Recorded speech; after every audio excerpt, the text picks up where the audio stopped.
Bapa di surga, kami bersyukur kepadamu karena kami semua adalah orang-orang berdosa yang telah menerima anugerah dari Tuhan. Engkau menyelamatkan kami, Engkau memberikan kami pengharapan. Namun kami tahu juga kami bersama dengan orang percaya lainnya, kami terus berada di dalam proses pengudusan, semakin lama semakin serupa dengan Engkau.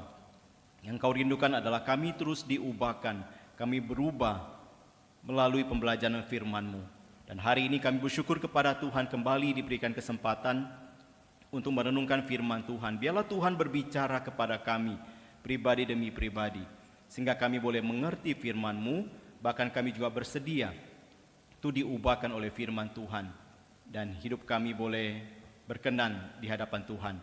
Tuhan, tolonglah kami semua, secara khusus hamba-Mu yang Engkau pakai di dalam kelemahannya ini, untuk menyampaikan maksud hati Tuhan kepada jemaat-Mu. Demi nama Tuhan Yesus kami bersyukur dan berdoa. Amin. Shalom Bapak Ibu, Saudara sekalian. Ini adalah pertama kali saya di sini ya, jadi saya perkenalan sedikit. Tadi sudah ditampilkan nama saya, memang nama saya itu agak sulit, agak unik ya. Itu pencampuran Tionghoa dan Jawa gitu ya. Jadi umumnya nama orang kan Sujono gitu kan ya, tapi nama saya agak unik ya, bukan Sujono tapi Siujono ya, Siujono. Nah, jadi lalu di belakangnya ada marga saya, marga Sung. Kenapa ada nama Siujono? Karena itu Siu itu adalah nama Chinese saya. Jadi saya hari ini datang bersama istri, nama istri saya Sani ya. Kami adalah orang Pontianak ya. Saya lahir dan besar di Pontianak dan baru pindah Jakarta itu sekitar 11 tahun lalu ya. Dan melayani di GKJ Kartini. Jadi kami sekarang masih melayani di sana. Kami sudah punya anak 2. Anak pertama usianya 18 tahun ini ya. Yang kedua usianya 13 tahun. Jadi bersyukur hari ini boleh bersama dengan Bapak Ibu sekalian beribadah dan bersama kita belajar firman Tuhan. Dan temanya adalah berkaitan tentang orang tua ya. Parents Day kan hari ini ya. Nah memang ya saya juga orang tua, tapi bukan berarti adalah saya orang tua yang sempurna. Jadi kita mau sama-sama belajar ya, apa yang Tuhan ingin kita ketahui dan apa yang Tuhan ingin kita lakukan sebagai orang tua ya, orang-orang tua Kristen gitu. Boleh tahukah di antara kita, siapakah di antara kita yang sudah menjadi orang tua? Boleh saya angkat tangan sebentar? Ya, oh ya, puji Tuhan ya, terima kasih. Ya, Pak Gili juga sendiri orang tua ya. Jadi bersyukur Tuhan percayakan kepada kita anak-anak ya, yang untuk kita didik dan untuk kita asuh ya. Dan memang kita tahu belakangan orang berkata bahwa menjadi orang tua itu tidak mudah ya. Bagaimana menurut Bapak Ibu? Mudah atau sulit? Sulit ya. Ya, sebagai para orang tua yang sudah mengalami banyak hal dalam kehidupan kita, kita bisa berkata bahwa itu sulit ya. Itu sulit. Tapi berharga kita jalankan bukan?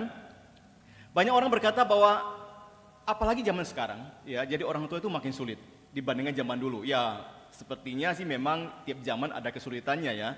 Zaman dulu juga pasti sulit, tapi zaman sekarang itu mungkin ada kemudahan sedikit tapi juga banyak kesulitannya ya. Ditambah lagi perkembangan teknologi ya. Perkembangan teknologi ya, HP di mana-mana sekarang ya. Kemudian internet ada di mana-mana. Jadi kalau bagi orang tua sekarang khawatirnya adalah anak itu kok nggak keluar rumah ya. Kalau dulu kan anak kok nggak pulang-pulang gitu ya. Ya, zaman dulu kan anak mainnya di luar. Kayak saya dulu waktu kecil SD ya. Pulang sekolah pergi main terus sampai malam. Mama saya harus cari mana di rumah mana dia gitu ya. Nah itu dulu zaman dulu. Sekarang anak saya kok nggak keluar rumah ya, main HP terus ya. Nah itu pergumulan kita berbeda-beda. Ada beberapa orang tua berkata bahwa mereka bingung, mereka frustrasi ya, mereka tidak tahu harus berbuat apa karena mereka sudah mencoba berbagai hal tapi ternyata anaknya itu kok nggak nurut gitu ya. Anak saya kok tidak mau dengerin saya udah kasih tahu dengan berbagai cara kok dia masih terus berontak. Kok bisa berontak itu umumnya anak remaja ya. Jadi memberontak, membangkang begitu ya. Jadi kok jadinya sebagai orang tua itu merasa gagal ya. Kenapa anak saya tidak seperti anak tetangga saya gitu ya, atau seperti teman-teman lainnya, kok saya sepertinya merasa bahwa saya tidak berhasil menjadi orang tua, karena sepertinya sulit sekali ya menjadi orang tua itu. Nah ini cuma beberapa kalimat ungkapan hati daripada orang tua, dan saya pikir di antara kita semua juga punya kalimat-kalimat yang berbeda untuk mengungkapkan perasaan kita, pengalaman kita menjadi orang tua. Mungkin di antara kita ada Bapak Ibu yang sudah senior ya, orang tua yang sudah lama begitu ya, anaknya sudah tumbuh besar bahkan sudah punya cucu. Nah, pergumulannya sudah berbeda lagi. Tapi bagi kita yang mungkin masih pernikahan belum berapa lama, anak masih kecil, juga pergumulan juga berat. Terutama kita berkata, bagaimana ya supaya saya bisa memastikan anak saya itu bisa berhasil gitu ya. Memastikan anak saya itu menjadi anak yang penurut ya. Jadi kalau kita bilang di rumah dia bisa menuruti kami, di sekolah menuruti guru, di masyarakat dia kelihatannya baik. Nah, itu yang saya harapkan. Jadi para orang tua terus berpikir bagaimana cara baiknya untuk mendidik atau mengasuh anak-anak mereka, termasuk kita semua ya. Nah, hari ini kita mau belajar dua hal, yaitu adalah pertama adalah sesungguhnya di dalam berbicara tentang hal ini apa yang harus kita pahami, dan yang kedua adalah tindakan apa yang perlu kita lakukan. Tentu saja banyak hal yang bisa dibicarakan mengenai parenting ini ya. Banyak hal yang bisa kita bicarakan tentang apa sih yang perlu dilakukan oleh orang tua Kristen. Tapi hari ini kita fokus kepada dua hal ini ya. Dan hal pertama adalah kita mau melihat apa yang perlu kita pahami terlebih dahulu ya. Dan tapi ada dua poin, tapi poin pertama ada dua ya. Apa yang perlu kita pahami adalah poin pertama yang kita mau lihat adalah pengasuhan anak ya. Pentingnya pengasuhan anak oleh orang tua. Jadi peran orang tua yang penting di dalam pengasuhan anak. Jadi kadang-kadang kita mempercayakan parenting itu kepada orang lain ya, kepada sekolah mungkin atau kepada gereja. Tapi di poin ini adalah kita mau melihat tentang pentingnya kita mengambil peran sebagai orang tua untuk mendidik dan membesarkan anak kita. Kembali ke masalah tadi, saya mendapatkan hasil penelitian ini mengatakan bahwa tahun 2020 ya, di Amerika memang ya, Pew Research Center mengatakan bahwa 66% dari orang tua di Amerika itu merasa sekarang ya parenting untuk anak khususnya di bawah 18 tahun itu kok makin sulit dibandingkan 20 tahun yang lalu dikatakan. Ya memang ini penelitian di Amerika, tapi saya pikir itu juga bisa mewakili dan menjadi gambaran bagi kita semua di belahan dunia yang lain, termasuk di sini. Karena tadi sudah dikatakan ya, pengaruh internet, informasi yang mereka dapatkan juga dengan segera juga kita bisa sudah dapatkan ya. Jadi kemungkinan mereka mengalami hal yang sama. Mungkin mereka lebih maju sedikit, tapi kita juga mengalami hal yang sama. Kan di gambar itu juga, grafik-grafik itu juga digambarkan bahwa apa sih yang menyebabkan menjadi sulit? Karena yaitu pengaruh perkembangan teknologi ya, sosial media, internet ya, smartphone dan lain-lain. Dan apalagi di tengah-tengah kondisi ekonomi yang sulit ya, orang tua harus bekerja. Bahkan dua-duanya harus bekerja. Jadi dari segi waktu juga menjadi masalah. Kemudian akhirnya karena begitu, waktu untuk memperhatikan anak ya, family time juga menjadi berkurang. Jadi itu beberapa hal yang menyebabkan sepertinya cukup sulit ya bagi orang tua zaman sekarang untuk membesarkan anak. Karena paparan informasi negatif itu begitu mudahnya masuk ke dalam HP yang anak-anak kita pakai. Mereka memang mungkin tidak mengakses situs yang dengan sengaja, tapi waktu mereka main game atau apa tiba-tiba ada masuk saja ya berbagai tawaran negatif, dan akhirnya mereka terjerumus di dalam. Dan jadi maka dari itu memang pada zaman ini banyak tantangan yang kita hadapi sebagai orang tua ya. Bahkan tantangan itu kita hadapi di rumah kita sendiri, karena informasi itu masuk ke dalam rumah kita. Kita tidak ke mana-mana pun kita menghadapi tantangan seperti itu. Dan tadi sudah dikatakan, kita sebagai orang tua kadang-kadang tidak cukup waktu untuk mengawasi mereka. Bahkan kita orang tua kadang-kadang mau pun belum tentu bisa ya. Karena kenapa? Kita itu generasinya beda dengan anak-anak ya. Kita pegang HP itu mulai umur berapa sih gitu kan? Anak-anak itu dari lahir ya udah dengar suara HP gitu. Waktu dikandung juga dengar suara HP. Jadi mereka udah terbiasa ya. Begini-begini udah terbiasa anak-anak dari kecil ya. Kita kan tidak. Jadi kita berusaha mengikuti mereka dan biasanya tuh nggak kekejar gitu ya. Kita udah mau batasi HP-nya, pakai password segala macam. Dia bisa buka dengan berbagai cara. Kita mau bagaimana caranya, dia lebih pintar daripada kita. Nah, makanya itu kadang-kadang sulit bagi kita sebagai orang tua pada zaman sekarang untuk bisa baik-baik mengasuh atau memparenting anak kita itu. Namun ternyata bahwa di tengah banyak tantangan ini pun sesungguhnya kita bukan berarti tidak ada pengharapan. Ya. Pada saat kita mendengar berita seperti ini kan kita mungkin menjadi putus asa dan kecewa berkata, kalau hidup dalam dunia ini seperti ini, aduh saya juga tidak tahu bagaimana anak saya ke depan seperti apa ya. Waduh, sepertinya saya tidak tahu saya bisa atau tidak membesarkan dia dengan baik. Nah, memang betul banyak tantangan ini yang kita hadapi dan kalau kita mau hadapi satu-satu, belum tentu kita juga bisa. Kita memang sudah hidup di dalamnya, kita sudah tidak bisa menghilangkan itu semua dari kehidupan kita, ya. Itu sudah ada di dalam kehidupan kita. Lalu bagaimana kita bisa menghadapi semua tantangan itu? Ya, tentu saja kita berusaha mengurangi atau membatasi akses anak kita terhadap semua itu. Tetapi yang paling penting lagi adalah memang peran orang tua, peran kita semua di dalam mendampingi anak-anak kita. Ini poin yang kita mau perhatikan. Tantangan memang banyak, tetapi kalau orang tua punya hati, punya tekad untuk mengambil peran, ya, terlibat di dalam kehidupan anak, memperhatikan apa yang mereka lakukan atau paling tidak berusaha untuk mengikuti apa yang mereka lakukan, maka kita masih ada harapan untuk bisa membawa atau membimbing anak kita di dalam Tuhan. Memang kalau kita mau berkata 100% bisa, tentu saja tidak bisa dikatakan seperti itu. Karena banyak hal, banyak unsur, banyak faktor yang tidak bisa kita pegang dan kendalikan. Tetapi waktu kita punya hati mau berkata bahwa aku mau mengambil peran ini ya, aku mau menyertai atau mendampingi anak-anakku, kita masih punya harapan. Karena kenapa? Didapati bahwa memang kurangnya peran orang tua inilah yang seringkali membuat parenting itu menjadi semakin kompleks atau semakin rumit ya. Jadi udah sulit, ditambah lagi kita tidak terlibat, makin lama makin sulit ya. Ini contoh gambaran dua foto itu misalnya ya.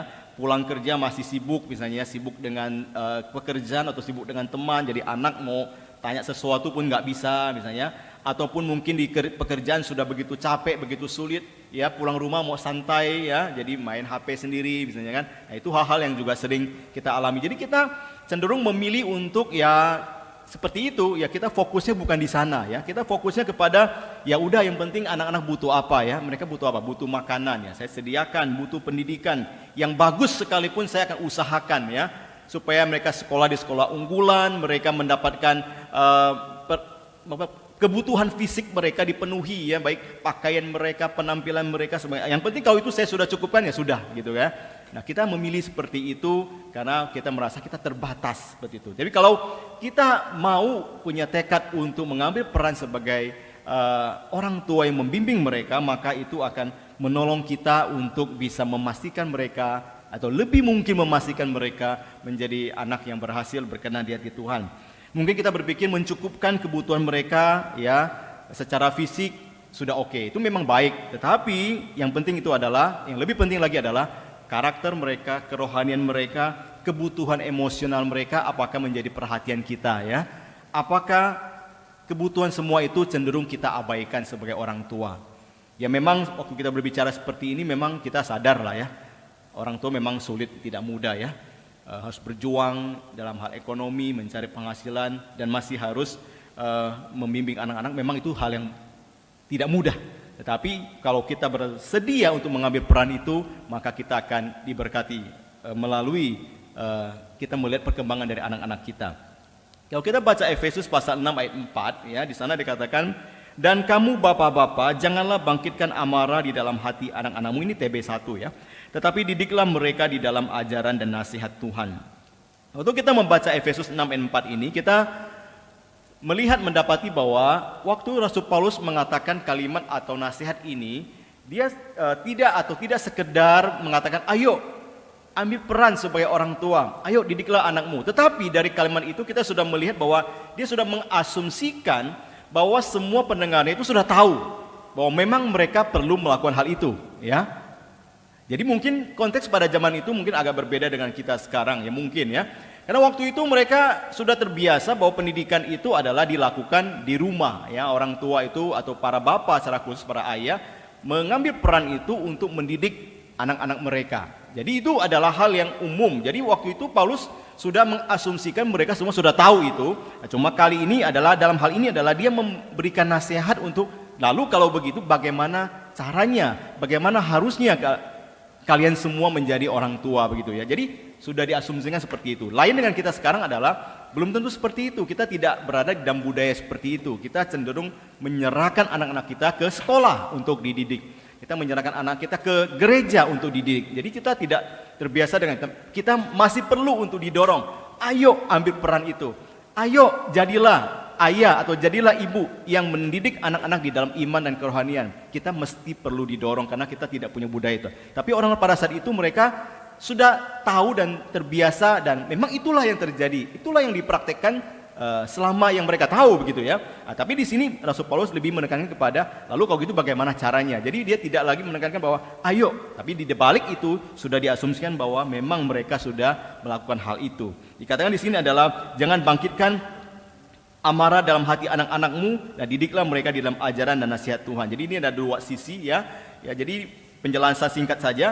Kalau di sini dikatakan jangan membangkitkan amarah adalah artinya orang tua ya dinasihati untuk mendidik anak-anak dengan cara yang baik gitu ya, dengan cara yang tidak kasar, mungkin cara yang tidak otoriter ya, cara yang tidak membeda-bedakan anak-anaknya mungkin ya, cara yang menurut orang pada umumnya adalah bisa mengerti anak-anaknya ya, tidak memaksa berlebihan dan sebagainya. Memang kalau kita baca atau kita search di internet kan ada tipe-tipe parenting ya, kita tidak bahas hari ini ya. Ada orang tua yang permisif ya, jadi silakan aja kamu bebas aja terserah kamu ya.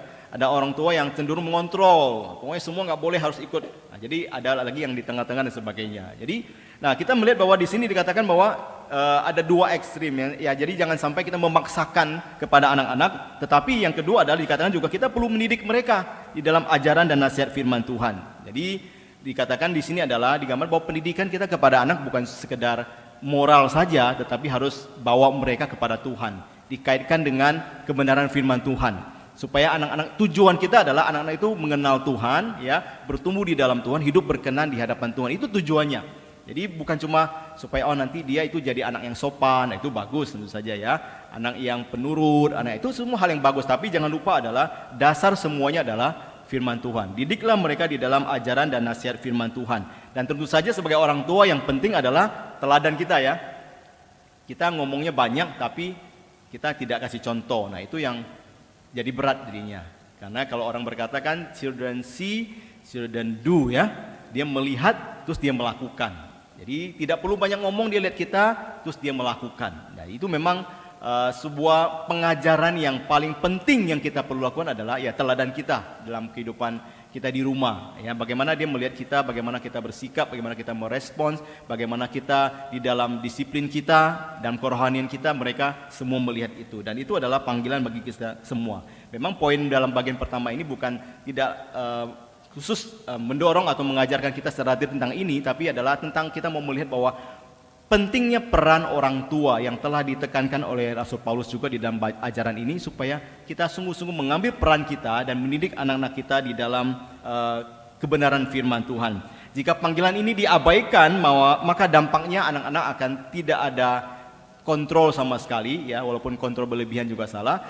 Anak-anak akan bergerak atau bertindak sesuai dengan apa yang mereka inginkan karena mereka tidak ada panutan begitu. Jadi mereka akan mencari ke luar ya, ke media sosial ya, ke teman-teman. Kalau orang tua di rumah tidak mengajarkan saya atau tidak memberikan contoh kepada saya akan mencari contoh atau panutan di luar yang saya suka. Jadi itu yang terjadi, membuat kita akhirnya makin lama terpisah dengan anak kita karena kita tidak mengambil peran kita sebagai orang tua. Ada seorang penulis ya, John MacArthur berkata begini ya, jika kita tidak menanam pohon teduh bagi anak-anak kita, mereka akan tumbuh di bawah panasnya nilai-nilai dunia yang bertentangan dengan nilai kekristenan. Jadi memang ini adalah tanggung jawab kita. Ini digambarkan seperti kita sedang menanam sebuah pohon untuk generasi kita yang berikutnya. Jadi kalau kita tidak melakukannya, maka mereka akan lebih mudah, akan gampang untuk dipapar atau dipengaruhi oleh berbagai nilai ya, yang bertentangan dengan nilai kekristenan. Nah, seorang ibu pernah mengeluhkan bahwa anak remajanya itu kok sekarang jadinya sangat tertutup ya, bahkan juga cenderung emosional. Jadi agak sulit berkomunikasi dengan anak remajanya ini, padahal dulu anaknya berbeda ya, kita semua mengalami lah ya. Anak dan anak remaja itu bisa ada perubahan gitu kan ya. Nah, jadi dia mengalami pergumulan itu di mana anak itu sekarang sudah tidak terlalu berminat untuk berkomunikasi dengan ibunya lagi ya. Jadi lebih sering main HP atau lebih sering di kamar sendirian. Jadi waktu ditanya pun dia tidak terlalu ingin menjawab. Ya, jadi sang mama ini begitu khawatir dengan anaknya dan dia terus merenung apa sesungguhnya yang telah terjadi. Sepertinya dia tidak melakukan hal yang salah, dia tidak pernah melukai anaknya seperti apa ya. Dia pikir-pikir lagi, tapi kemudian dia akhirnya teringat bahwa mungkin alasannya adalah karena selama ini awal-awal waktu anaknya masih kecil mungkin dia masih menemani dia, tapi waktu dia mulai beranjak besar dia pergi bekerja dan dia menjadi sibuk bekerja demi penghasilan juga, demi untuk keluarga, dan akhirnya dia tidak terlalu memperhatikan kebutuhan anak itu secara emosional, secara kerohanian. Jadi pokoknya udah mama cari uang, kasih kamu pergi les, kamu ada waktu kosong les gitu ya.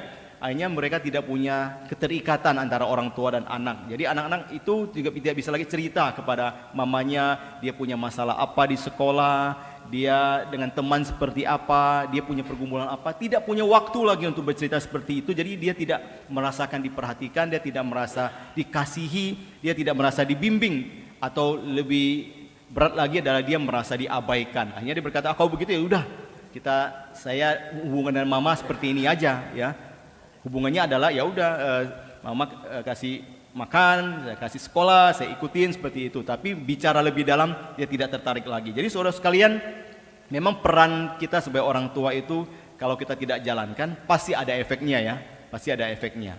Walaupun kita tahu kita mungkin punya berbagai alasan untuk berkata bahwa kenapa saya tidak melakukan ini dan itu, tetapi itu akan ada efeknya. Oleh karena itu, maka dari itu kita harus belajar untuk mengambil tekad, disadarkan bahwa kita harus mengambil peran itu, peran sebagai orang tua yang mendidik anak-anak kita. Dan kalau kita menjalankan peran itu, kita masih punya pengharapan untuk mengarahkan anak-anak kita di tengah-tengah dunia yang tidak mudah ini. Dr. James Dobson berkata, jika Anda tidak mengajarkan anak Anda untuk mengenal Tuhan, dunia akan mengajarkan mereka untuk melawannya. Wah, jadi ini ada sebuah kalimat yang sungguh berat bagi kita ya. Kalau kita tidak mengajarkan mereka tentang Tuhan, dunia akan mengajarkan kita untuk melawannya. Jadi hal yang perlu kita pahami itu, hal yang pertama adalah peran kita sebagai orang tua sangat penting. Yang kedua adalah, yang perlu kita pahami adalah yang kedua, pengasuhan anak itu bukan sebuah beban, tetapi sebuah berkat atau sebuah anugerah yang menghasilkan sukacita. Mungkin bagi orang tua berpikir, kalau mau bagi saya sepertinya memang itu beban ya. Karena kenapa anak saya itu memang sulit sekali untuk saya urus, sulit untuk saya atur ya. Apalagi kebutuhannya begitu banyak, tenaga saya sudah habis untuk dia, waktu tidur saya juga sudah habis untuk dia. Ya, ada yang berkata masa muda saya juga sudah saya korbankan untuk dia. Memang kadang-kadang dalam hati bisa berkata, wah ini seperti sebuah beban yang begitu berat yang saya alami untuk membesarkan anak. Tetapi kita mau belajar bersama-sama. Tuhan ingin berkata kepada kita bahwa kita harus melihat anak itu bukan sebagai beban, tapi sebagai sebuah berkat anugerah yang Tuhan berikan kepada kita, yang tentu saja boleh membawakan sukacita kepada kita. Memang mengasuh anak atau membesarkan anak itu menguras banyak hal ya, tenaga, pikiran, fisik dan sebagainya. Maka itu tidak heran zaman sekarang orang suka tidak punya anak ya, gitu kan ya. Anak-anak muda sekarang ditanya mau punya anak enggak? Tidak mau ya. Ada juga yang sudah menikah berapa lama tidak punya anak. Ya, kita tidak menghakimi mereka dengan berbagai alasan maksudnya ya. Tidak semua alasannya enggak bagus ya, tapi maksudnya adalah secara umum orang berpikir adalah kenapa saya tidak mau punya anak? Karena anak itu memang beban yang berat. Baik segi finansial, ekonomi ya.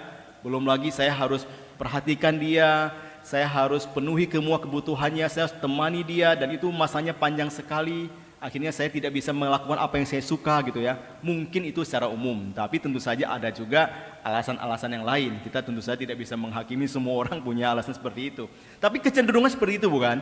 Jadi anak itu dianggap beban, jadi lebih baik kita tidak punya anak. Kalau gitu kita bisa bebas, kita bisa melakukan apapun yang kita inginkan. Kita bisa tidak perlu bertanggung jawab akan apapun.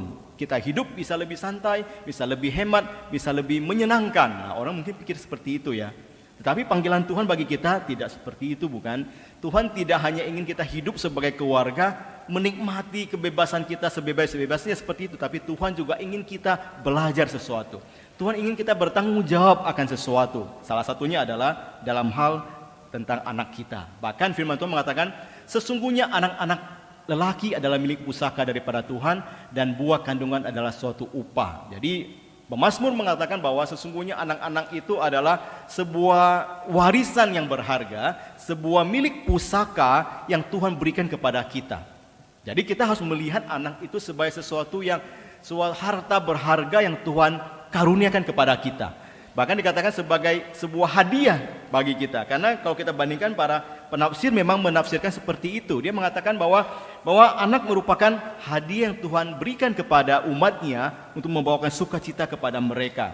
Dan hidup yang dijalani anak itu adalah merupakan apa yang Tuhan percayakan kepada orang tua untuk dibimbing, ya, untuk diarahkan supaya mereka juga boleh menjadi hidup menjadi seperti orang yang berkenan di hadapan Tuhan. Nah, pandangan ini memang kontras ya dengan nilai-nilai dunia yang kita terima pada hari-hari ini. Karena kita seringkali melihat anak itu menghambat, ya. Anak itu menghambat pencapaian saya, anak itu menghambat kesenangan saya, anak itu mengurangi sukacita saya. Tapi firman Tuhan ingin mengajak kita untuk membalikkan itu, untuk melihat bahwa di balik segala jerih payah kita, di balik kesusahan kita, di balik keletihan kita, ada anugerah Tuhan, ada sukacita yang Tuhan sediakan kepada kita untuk membimbing dan membesarkan anak-anak kita. Lagi pula Bapak Ibu Saudara sekalian, tidak semua orang diberikan kesempatan untuk memiliki anak, ya.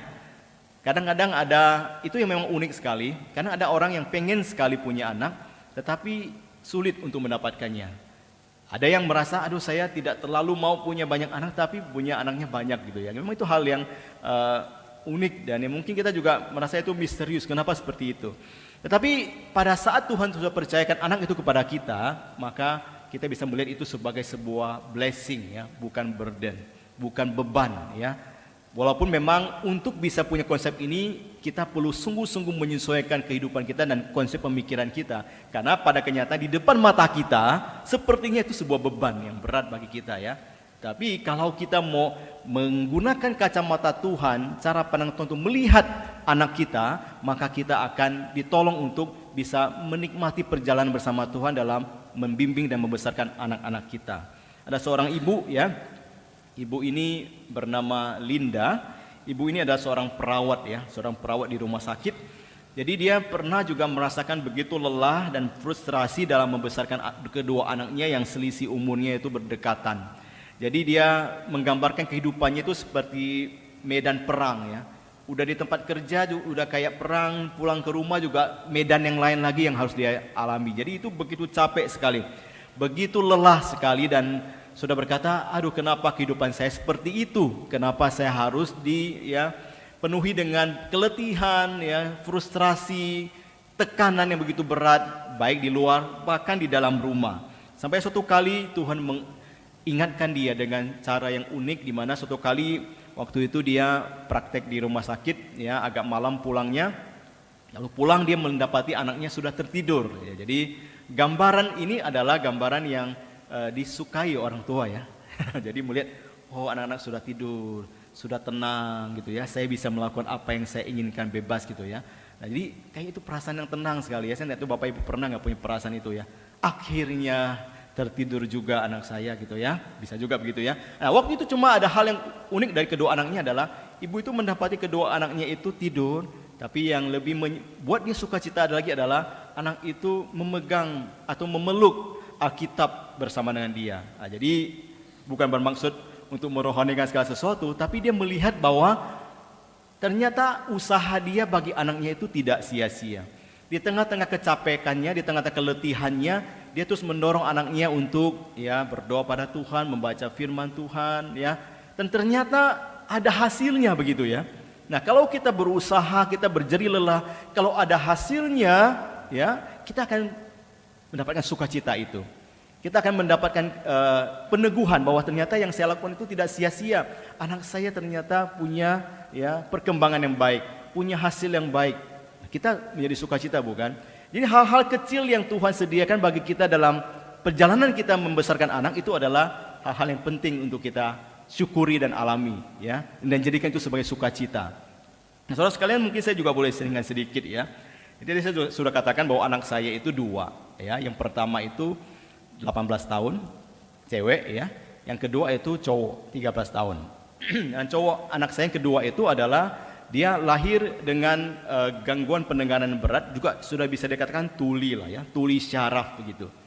Jadi waktu kami ketahui dia mengalami itu, dia baru berumur setahun. Jadi waktu di Pontianak memang mungkin tidak seperti kota besar, jadi waktu dia lahir tidak ada di screening seperti itu. Jadi kami baru sadar dia menderita tuli itu adalah waktu dia umur setahun. Jadi bayangkan ya, membesarkan anak yang biasa saja itu sudah sulit, apalagi ternyata dia punya masalah pendengaran yang begitu berat. Jadi kalau mau kita atau kami mau jadikan itu dianggap sebagai beban, bisa saja, aduh kenapa Tuhan berikan kami beban yang begitu berat ini ya. Jadi membesarkan anak yang tidak punya masalah atau kebutuhan khusus saja sudah sulit, kenapa harus ditambah seperti ini? Karena kenapa? Bebannya berat. Kemudian karena itulah kami pindah ke Jakarta, singkat ceritanya ya. Jadi kami pindah ke Jakarta karena ada pengobatan atau ada solusi untuk dia, itu dioperasi ya, dioperasi. Jadi bagi kami bebannya banyak ya, secara keuangan biayanya berat.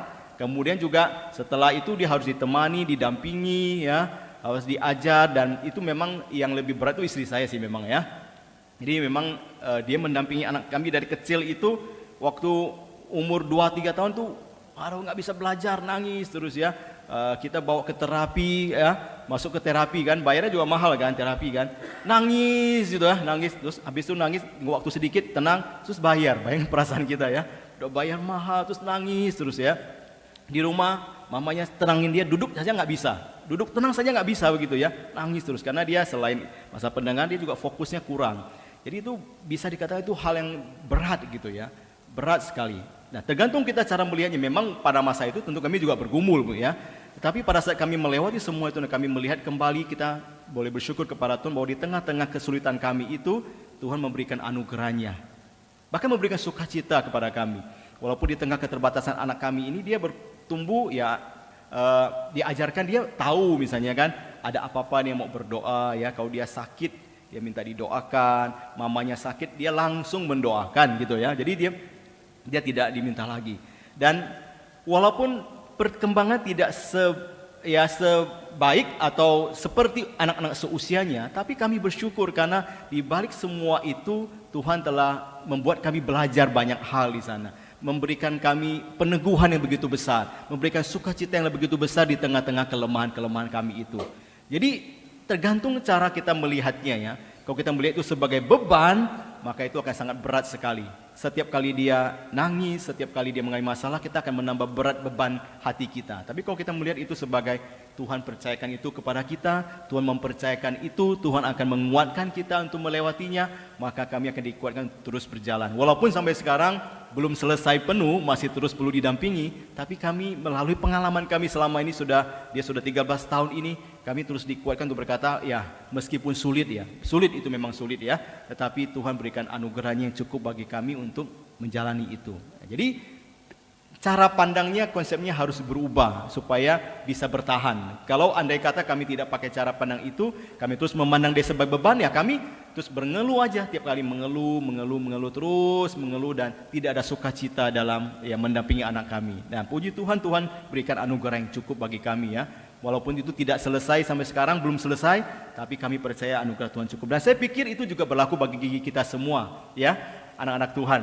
Terutama para senior yang sudah melewati semua perjalanan bersama anak, meskipun sulit, ternyata bisa melewati itu juga atas anugerah Tuhan ya. Nah, hal yang kedua yang perlu kita pahami itu adalah kita melihat bahwa anak kita itu bukan sebagai beban ya. Jadi dua hal yang kita pahami hari ini adalah peran orang tua sangat penting dalam pertumbuhan anak, dan pengasuhan anak itu bukan sebuah beban, tetapi adalah panggilan Tuhan yang membawakan sukacita. Waktu kita membawa atau membesarkan anak kita, bukan cuma kita mendidik mereka di dalam Tuhan, bahkan kita juga dibentuk oleh Tuhan melalui ya tindakan kita untuk mengasuh mereka. Karakter kita juga diubahkan. Semakin lama semakin serupa dengan Tuhan. Kasih kita diuji, kesabaran kita ya diperkuat melalui itu, dan hati kita terus dimurnikan oleh Tuhan melalui apa yang kita alami. Nah, saudara terkasih, ini adalah dua hal yang kita pahami yang Sekarang poin kedua adalah yang terakhir adalah, lalu sekarang kalau kita sudah pahami dua hal ini, apa yang perlu kita lakukan?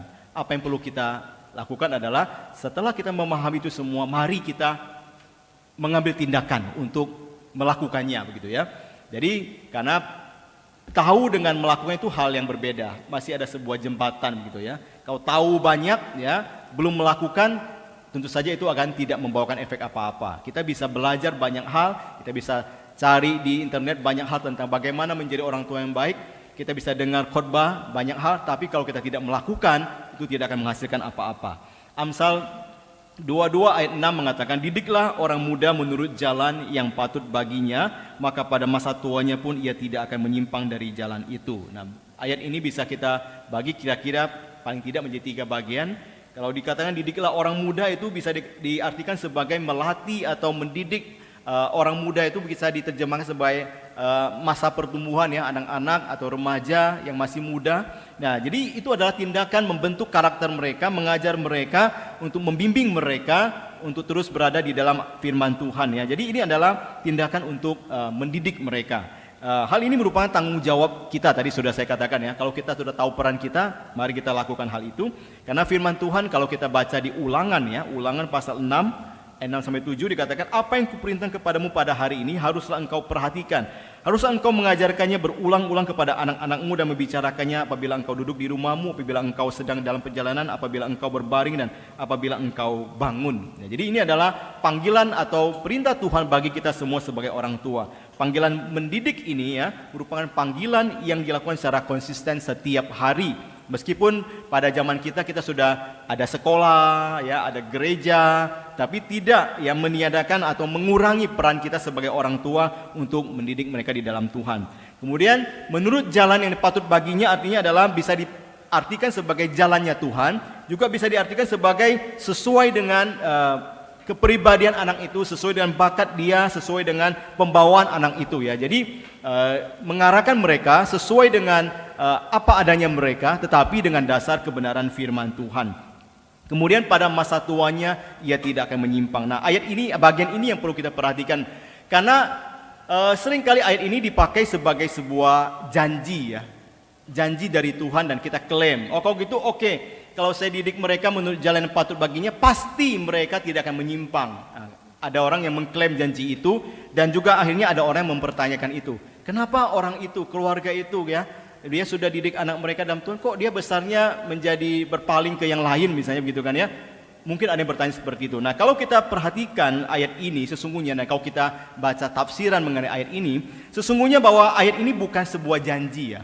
Bukan janji yang menjamin 100% bahwa anak itu pasti akan seperti itu ya. Ini adalah amsal ya, dia itu adalah perkataan hikmat yang secara umum. Kalau saya bandingkan beberapa terjemahan misalnya atau tafsiran misalnya dari NIV mengatakan bahwa ayat ini bukan janji mutlak ya, bukan seperti formula matematis, kalau jika ini maka ini, jika ini maka ini ya.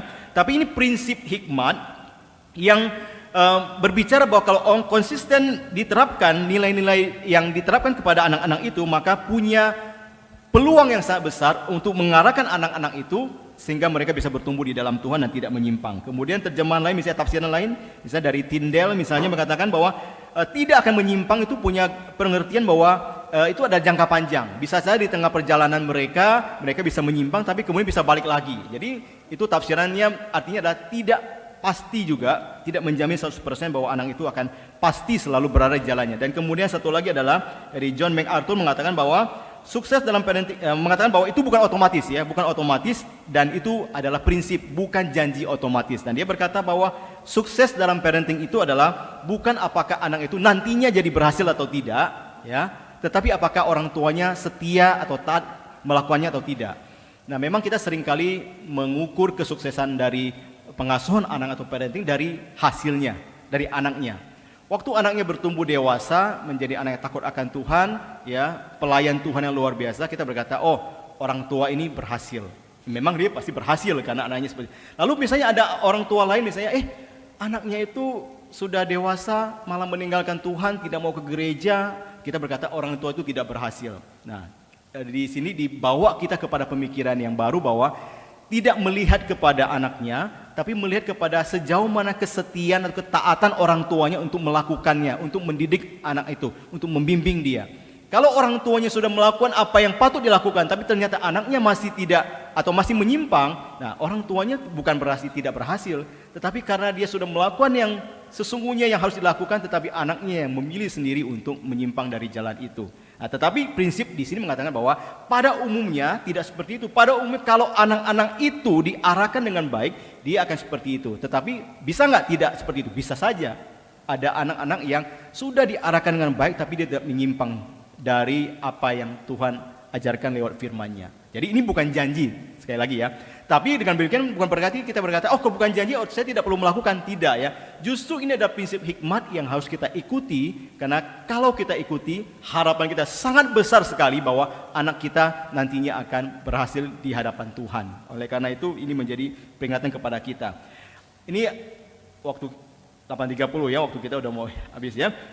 Ya, seorang bernama Agustinus dari Hippo, ya, dia dikenal sebagai seorang bapak gereja yang luar biasa. Dia juga punya pengalaman seperti itu ya. Jadi pada masa mudanya itu dia hidup dalam pemberontakan. Dia tidak mau percaya kepada Tuhan.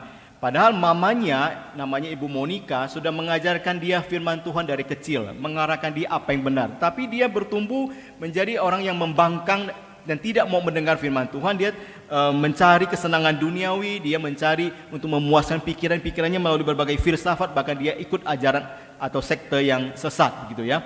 Tapi kemudian ibunya Monica itu terus berdoa untuk dia, mendoakan anaknya itu sampai satu kali di umur 31 tahun barulah dia bertobat ya.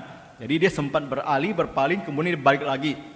Dan di dalam satu buku yang dia tulisnya yang berjudul Confession atau pengakuan, dia berkata begini ya. Tuhan, Engkau mengabulkan doa ibuku. Engkau tidak mengabaikan air matanya yang membasahi bumi dan naik ke hadapan-Mu.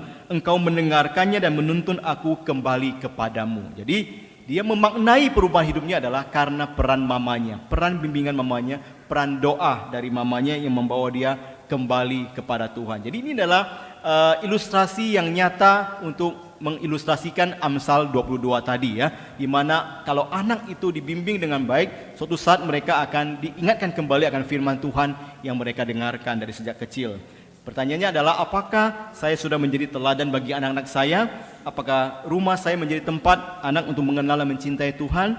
Apakah saya sudah secara aktif mendidik mereka menurut firman Tuhan? Jadi ini adalah refleksi bagi kita semua, apakah kita sudah melakukan hal semua itu. Walaupun kita tidak sempurna ya, kita bisa gagal, tapi apakah kita sudah berusaha, kita bertekad, kita mau taat, menjadi teladan bagi anak-anak kita, berusaha untuk membimbing mereka mengenal Tuhan, apakah kita sudah mendoakan mereka dengan baik, itu adalah refleksi bagi kita. Dan apalagi yang bisa kita lakukan adalah beberapa hal ini ya. Kita mulai dari rumah, kita mungkin membuat satu pertemuan atau persekutuan keluarga, kita saling mendoakan satu sama lain, ya. Kita buat waktu bersama keluarga, ya. Mungkin ya waktu itu tidak perlu panjang, ya. Tidak harus sangat panjang seperti ibadah di rumah, ibadah di gereja atau persekutuan, tapi yang penting adalah waktu momen di mana mereka bisa bersama-sama berdoa dan bahkan membaca firman Tuhan.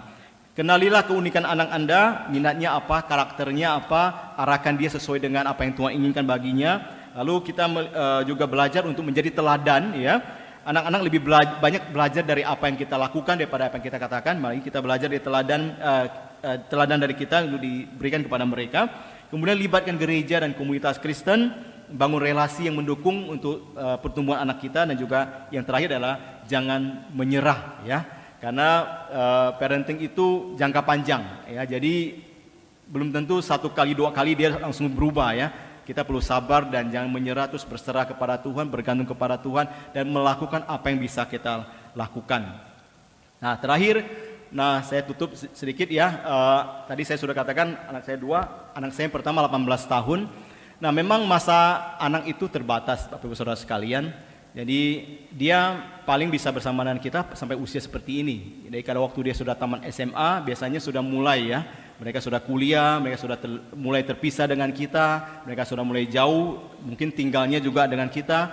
Maka dari itu masa-masa di mana mereka masih bisa diarahkan, masa-masa mereka masih bisa dibimbing dan dididik, itu adalah masa yang sangat penting. Kami sebentar lagi akan melewati masa itu ya, anak pertama itu.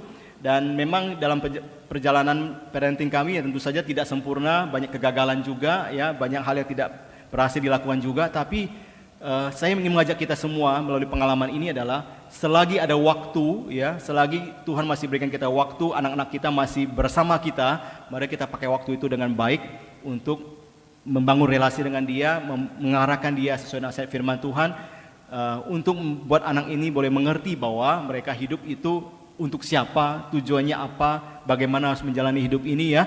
Dan kalau waktu mereka sudah terpisah dari kita, mereka sudah bisa mandiri dan berjalan menjadi anak yang takut akan Tuhan. Kita sudah tidak perlu khawatir lagi. Balik kepada permasalahan kita di awal, memang parenting itu sulit, ya, itu menguras banyak waktu dan tenaga. Tapi marilah kita pahami itu sebagai sebuah anugerah yang Tuhan berikan kepada kita. Kita mau mengambil peran kita sebagai orang tua, dan kita mau mengambil tindakan untuk mengarahkan anak kita. Dan percayalah bahwa anugerah Tuhan cukup bagi kita, dan anak-anak kita boleh bertumbuh menjadi anak yang berkenan di hati Tuhan. Terima kasih untuk perhatiannya untuk khotbah pada hari ini, ya. Tuhan memberkati kita semua. Mari kita berdoa.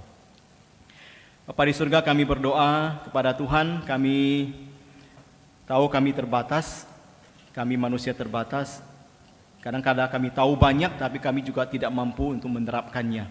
Tapi kami percaya anugerah Tuhan cukup, pengharapan Tuhan tersedia bagi kami jika kami punya hati mau terlibat di dalam kehidupan anak-anak kami, mau terlibat di dalam mengarahkan anak-anak kami bertumbuh di dalam Tuhan. Tuhan, tolonglah kami. Yang kami tahu, biarlah kami lakukan dengan mengandalkan kekuatan dari Tuhan. Tuhan sertai kami semua, sertai jemaat-Mu di tempat ini.